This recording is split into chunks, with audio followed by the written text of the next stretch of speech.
మన స్టేషన్ లో 2 టైప్స్ లో పనులు జరుగుతాయి. ఒకటి పైవాడు ఆర్డర్ ఇస్తే, 2 కిందోడికి డబ్బులు ఇస్తే. మెహదీపట్నం నుంచి మాదాపూర్ స్టేషన్ దాకా అందరికి డబ్బులు ఇచ్చుకుని వస్తున్నాం బాయ్. డబ్బులు చేసుకుందామని వచ్చాను. సబ్ దోస్తే మరి. ముద్దు పెడతావా? మావాడు బాగుంటాడా? బాగున్నాడు. బాగున్నావు. పేరు చెప్పా. Sameera. I'm Shweta. I'm Rishi. Arjun. నేనే విక్రమ్. అంతకంటే మంచి పేరు దొరకలేదా? అయితే నంబర్ ఇవ్వచ్చు కదా. నంబర్ ఇచ్చా కదా అని సైకోలను సేడిస్ట్ లానా బిహేవ్ చేయకు. మూడు దొబ్బేసి. అసలు నీ గోల్ ఏంటి? ఇన్ఫర్మేషన్ కావాలా, వాటా కావాలా? సార్ మీరు నిజంగా పోలీసా?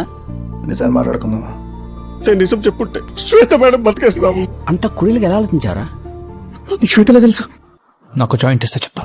ఈ కేసు కోసం మా బెస్ట్ ఇన్వెస్టిగేషన్ ఆఫీసర్ అపాయింట్ చేశాం. ఎవరు? నువ్వెవరు? మీకు అడగడానికి చాలా ప్రశ్నలు ఉన్నాయి. ప్రశ్నలు నేను వేస్తాను, సమాధానం వచ్చి చెప్తా. కొన్నిసార్లు క్వశ్చన్స్ ఆన్సర్. ఆ క్వశ్చన్ వాళ్ళకా నీకా? అనుభవం మాట్లాడుతుంటున్నా. అసలు సరిపోతానా? ఓకేరా నీ అయ్యా బాయ్. వెళ్ళిపోండి. రా ఎందుకు జాయిన్ అవుదాం?